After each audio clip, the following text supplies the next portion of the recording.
everyone, Tony here from Hack the Movies with, Hi, I'm Nick from Not Hack the Movies. Yes. But yes. if we get enough signatures on that petition... Sure. So this is a big moment for Hack the Movies. Brought back one of the original co-hosts from forever years ago. Yeah, I'm the OG co-host. Yes.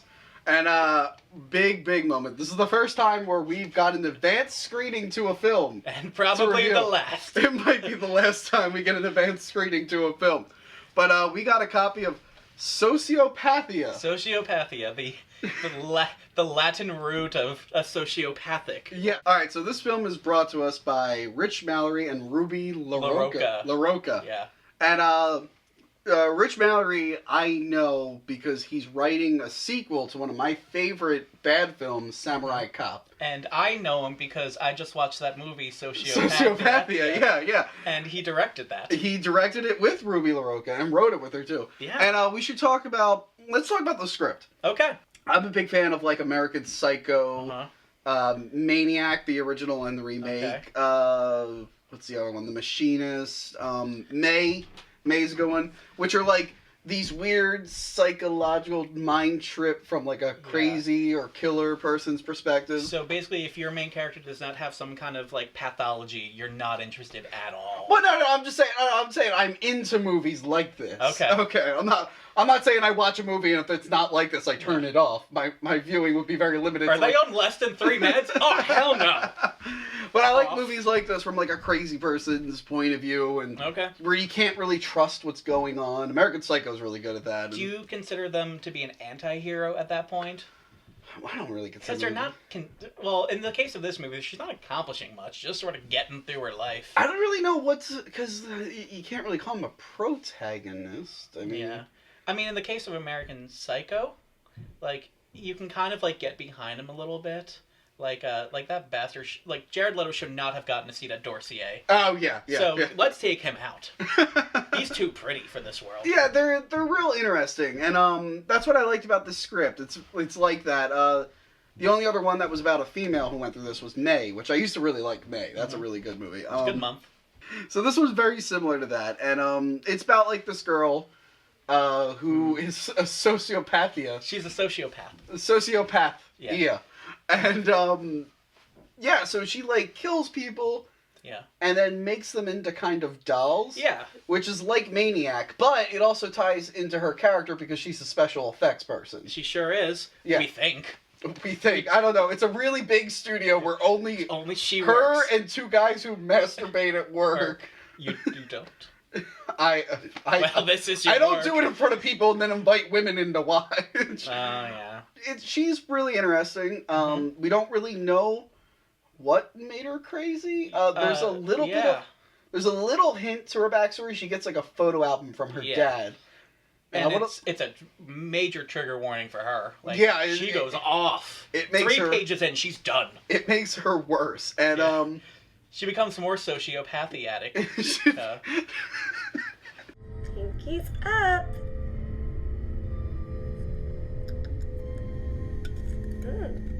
So yeah, there's parts of like the story where, you know, she's out there killing. She kills a lot of people in the movie. The body count by the end of this movie is staggering. But like some of them, like I don't even know if they're actually really happening.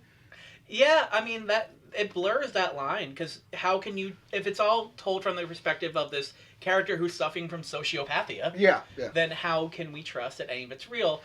That's like that being said, sorry to interrupt you. Sorry, no, it's fine. Someone who's sociopathic is not really going to be having hallucinations or delusions, so to just call her a sociopathic is kind of underselling her character. It's actually fleshed out that she has several other pathologies.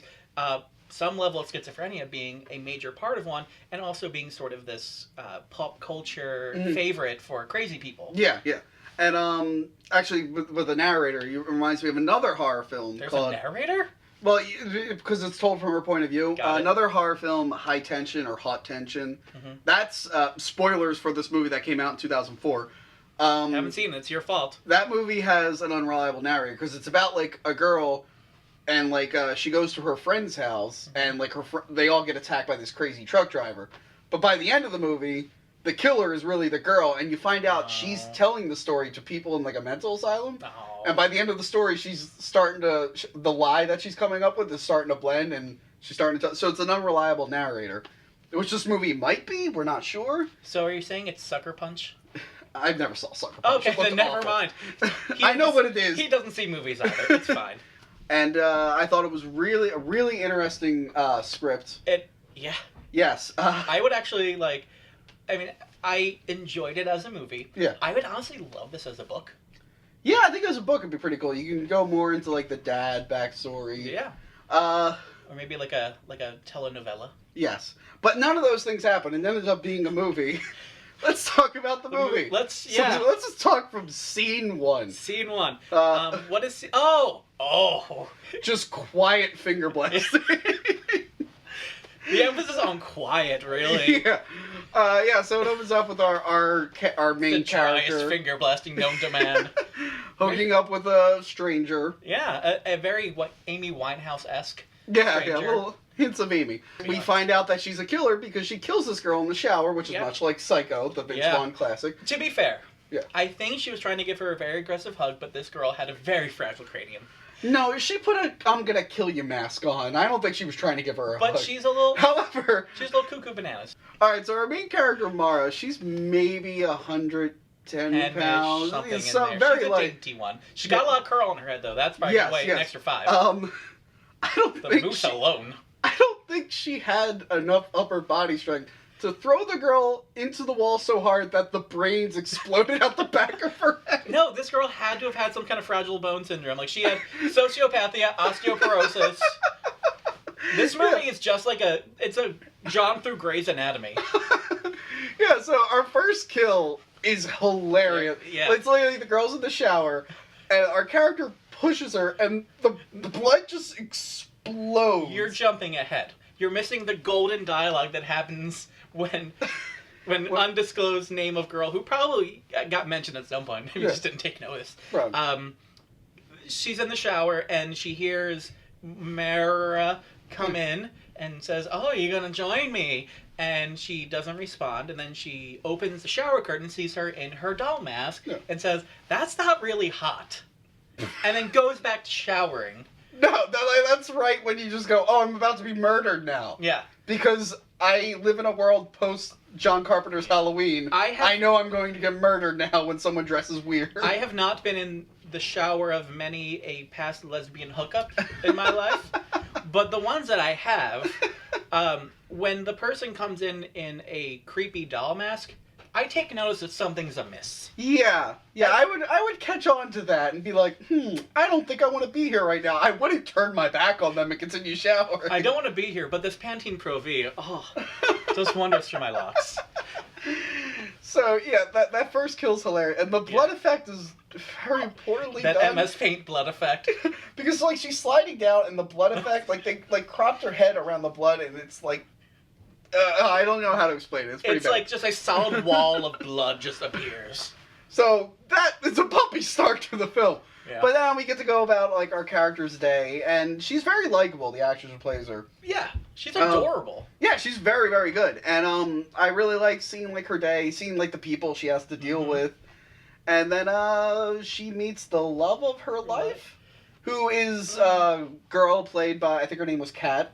Yes, it was. Played by an actress, Asta Paredes, who I think I know from something. I don't know where I know her from. I know her from that picture on your wall. Oh, was she in that? It looks like it. She looks like a girl who's been a Mummy Cop a few times. I should really watch the stuff you make. I know, you really should. Thanks, asshole. So she meets Asta, Kat, who ends up being, like, the love of her life. Yeah.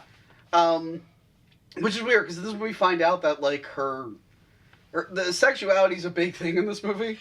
Very, fluid sexuality. Yes. As fluid as the blood effects, if you will. Yes, very fluid. Floats for about a second, and then it gets very stagnant. I think they're more fluid than the blood effects. But no, yeah, so it's kind of weird. We don't really know where she lands on, because we only ever see her hook up with girls, but then she's also into guys, but we never see her act on that. She at least hits on a guy at one, or allows herself to be hit on by a guy. But then, like, in front of the guys when they're watching porn, because that's what you do at work. Don't you? She doesn't really, like... She just pretends to be into the girl. She doesn't really let on. Oh, yeah. She's got a hot body. But, so... This cat girl awakens something in her. She doesn't kill her right away. She goes on several dates with her. Starts to fall in love. And she actually... This is what I kind of like. She like likes her so much that she's trying not to... She's trying to battle her craziness by taking it out on other people at a fucking bus stop. Which we'll get more into how she's killing these people later. But I kind of like that, and the scenes with them together are really, really good. They have chemistry. They have a lot of chemistry. Sociopathia chemistry. Yes. Chemica, if you will. And I think those are the best scenes of the movie. I like that whole struggle of like her wanting to keep the person alive, but having to deal with the psychosis she has. I liked her apartment. Yeah, I really liked her apartment too. I really liked. She has a very not nice one bedroom. Oh, wait, she wait, makes wait, it wait. work. Cad's apartment. Oh, yeah, Cad's apartment. All the magic happens at Cad's apartment, because... Which looks like the basement of a bigger house. Yeah. It's made to look like an apartment. I mean, to be fair, it's probably like a duplex if they turn into a triplex. Yeah. When you're on a budget, you gotta do this. I have no room to talk. I once made a hospital bed out of a blue sheet and a GPS on a pole that was supposed to be a heart monitor. So I can't point fingers. But, anyway, nice place. Yeah. It had my favorite detail in any house, which is the just random cloth to separate rooms. And she separated her living room and her kitchen. Why? Like, I can understand doing that for a bedroom or a bathroom, but like, what are you cooking that you need like a sheet to catch it? Lot of garlic in that kitchen. Yeah, a lot of garlic. Can't have any of that coming in here. So those scenes are great, and they're really the core of the film, and they're really what shines. It's built around a love story, oddly enough. I like your jacket. Where'd you get it? A friend. I borrowed it. What's your poison? Whatever you're having, it's fine. Listen, I want to thank you for diving into the work so quickly. It means a lot to me. It's not a problem. I'm really enjoying it. Occasionally, the movie will be ruined by all the other scenes in the film. And all of the other actors. Yes. We got two good ones. There's one good male actor in this film. He's the guy who's getting roadhead. Oh, yeah. And he only has one line, but he's acting. He delivers it like a human being would. No one else could do that. Not one guy in this movie. Not even a touch of real acting skill. Alright, so there's one character. Alright, let's talk about... If we're going to talk about the quality acting skills of Roadhead guy, we have to talk about his wonderful pantomime of the Roadhead. That was great. That was great. It's that big. But let's talk about the neighbor? Let's talk about the neighbor character who... I've watched this movie twice. Yeah. The first time I watched it... You poor thing. Every time the guy showed up on camera... I wanted to get angry and scream at him because he was terrible. But he's so likable. The second time I watched it, I was looking forward to his scenes because they suddenly started making me laugh I wanted the movie to be about him. We were picturing what the movie would be like purely from his perspective. This neighbor is some long, frizzy-haired punk guy who speaks so politely. Could you turn your music down just a touch? Looking at him, you'd be like, that guy does not say the word just a touch, ever. And he also, I think just got, a tongue piercing. So he kind of has to talk like this a little bit. But it's just, every scene with him, it looks like he's reading. But as bad as it was, it ended up being our favorite thing in the movie. He's so endearing. When I watched with you, I'm just like, oh my god, because he has a whole... story arc of he has a whole storyline of just trying to get sleep, and he gets in a relationship, and the girl it's fabulous. It's really like she goes out of her way to end people's lives. Yeah, she accidentally ruins this guy's life.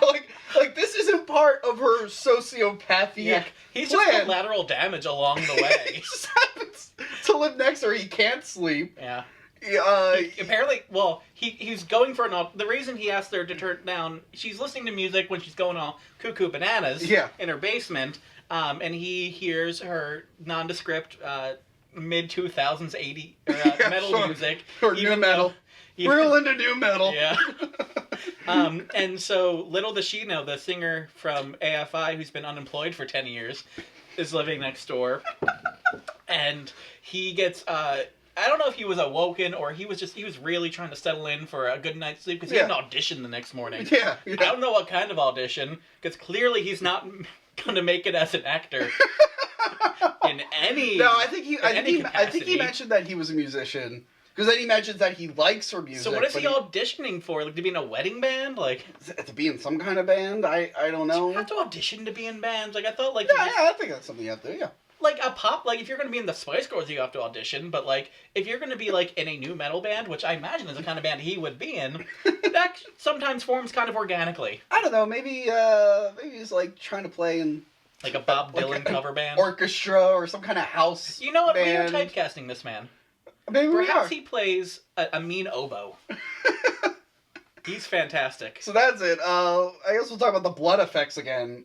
Shall we? Which are terrible. Yeah. Like, some of them, we noticed some of them, the blood would, like, squirt and then just disappear. Oh. Like, it wouldn't fade out, it just... gone. Maybe this movie shot in such a low frame rate that, like, there were, like, 12 frames of that blood spurting, but we just skipped all those. Maybe that's what it was. We'll give him the benefit of the doubt. Yeah. But at the end, the one that sticks out to me most is the end when clearly the girl gets sprayed with real blood, but then they added slow-moving CGI blood. It's like, why would you do that? This incredibly viscous chocolate like, syrup just... Like, I've tried to do, like, live-action spray blood, and I failed all the time. So the fact that they pulled it off, I was impressed. Hey. Why would they ruin it with this distracting CGI stringy blood? You know, I can't speak to that, but I can speak to your bravery in saying that you have tried and you have failed and you're stronger for saying that. I know. I'm stronger. Here, I'll help you.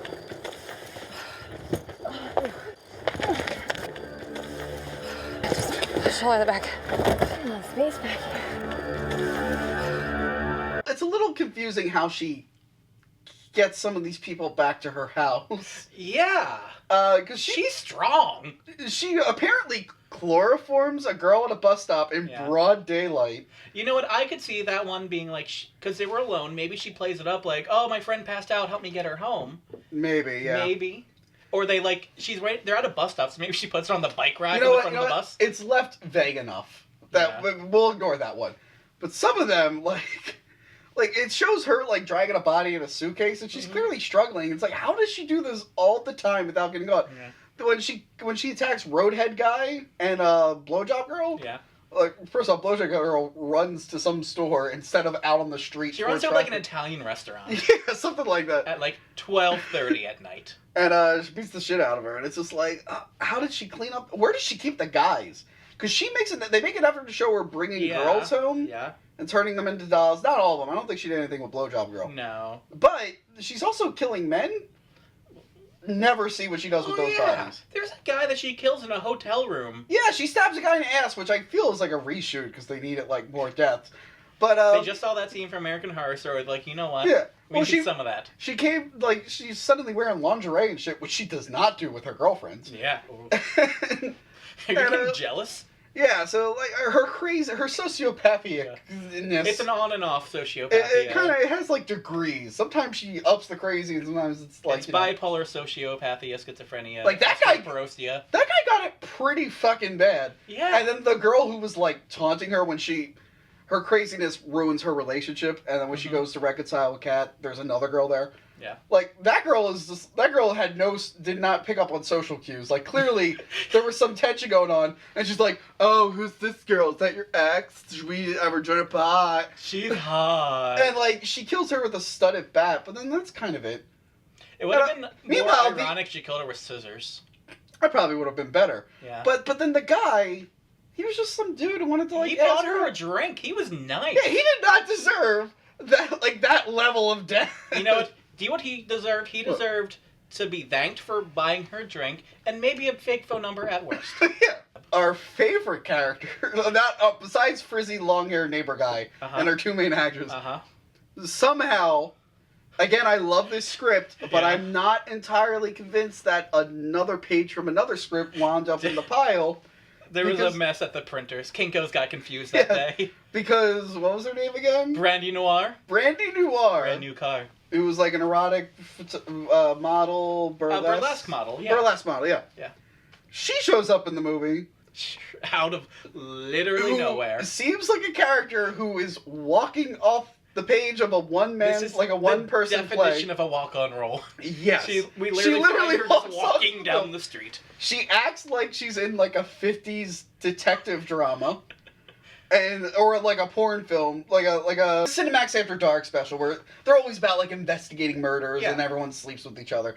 But that or a cabin in the woods. Yeah, so she's like nothing in between. She's talking like this, and blah blah blah, like totally not occupying the same universe as everyone else in the movie. The way she comes into the film is she's driving home and she sees Brandy Noir jaunting down the street, and just out of nowhere just stops to be like, "Hey girl, what's up?"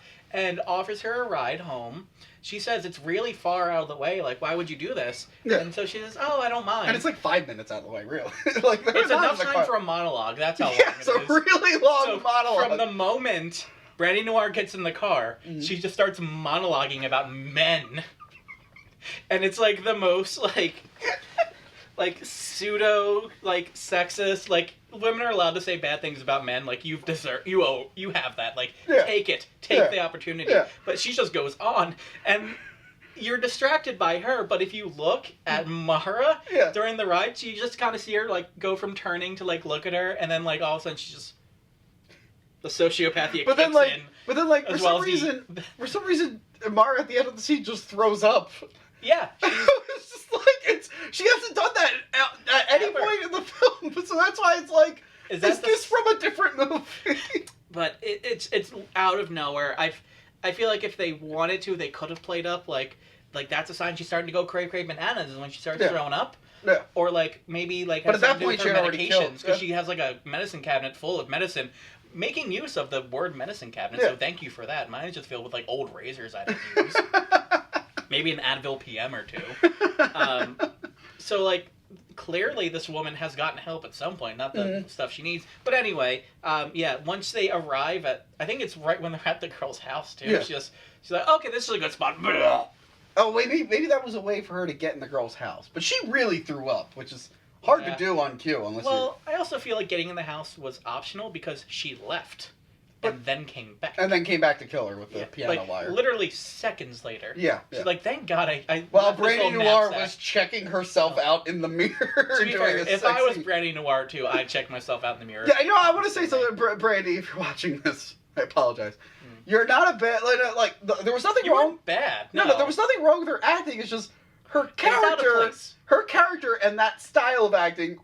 did not match anything else in the movie. Brandy Noir, if you're watching this, call us. Yeah. We'd love to do something with you. You seem like a great time. Brandy, I will put you in every single thing I film from now on, because I really did love your part. Alright, so I know we're hacking this movie a little bit. It's the first time I've ever actually said that on this show. Never do it again, please. That's the first time I actually mentioned that I was going to hack a movie while on Hack the Movies. Anyway, since we're hacking this movie. I'm on Hack the Movies right now. There's some other issues with the film, but they're standard for independent It has that stink of independent movie in it. Yeah. And I don't know if you, like, when you see a major motion picture, it has this gloss to it. It's so fluid and, like... I mean, it's not filmed... Poorly? No. Yeah. There's some lighting issues and whatnot. Like, maybe it was, like, at worst, it was edited on, like, Adobe Premiere Elements. Yeah, oh god, that's the worst. But yeah. I was about to buy that, okay. Learned my lesson. Yeah, the editing is an issue. The music is an issue. There is no music, but we have a screener copy. Yeah, that's another thing. We have a screener. I'm hoping there's, like, better, because there's some parts that could have used, as much as I hate jump scares, there's parts that could have used, like, a musical sting. Then they didn't have it. So I guess the thing that this movie has, it has a good story, it has good characters, it has a handful of good actors, it lacks atmosphere. Yeah, and I think that comes from sound design, stage design. Like, when she's driving in the car by herself, I thought it'd be cool, like, if they had, like, red lighting on her or something, other than, like, what the natural color lighting would be. Instead, like, some kind of, like, mood lighting would have been cool. Instead, they had road head lighting. Road head lighting, exactly. Yeah. Personally, I would have, like, I love when you see, like, that kind of side shot while they're driving, like, there's the person sitting in the passenger seat, which I imagine is what happened. Yeah. That, like, you just start seeing, like, Arby's signs and like and you start like playing out in your mind where they are. Like it's gonna be like Birdemic where they have to blur out all those signs, but they leave the shots in the movie. It just adds a certain charm that I like. Certain je ne sais quoi. Anyway, I guess the final thought on the film. I know it seems like we ripped it apart, but we actually really enjoyed this movie. I quite enjoyed it. So it was like a really good like porn subplot. But like stretched out in a feature-length film with only minor finger blasting. Yes. I genuinely enjoyed it. Yes. And I'm looking forward to Sociopathia 2, the Sociopathying. Yeah, I would like to see a sequel to this. I would like to see where this character is. Like, I think this movie works, maybe not in the way that the filmmakers intended. Yeah. I mean, it's not as bad as, like, The Room or Birdemic, but it can be enjoyed on that level. Like, this movie could be remade. Oh my god, I would watch this in a room full of drunken friends. Oh, yeah, definitely. A great time. But, like, the difference between this and that is, like, this movie could be remade with, like, better casting, better cinematography, and it would be a legit great movie. Yeah. But as it is now, it's just a fun movie to watch. And, like I said, like, our two main actors, Kat and Mara. Yeah.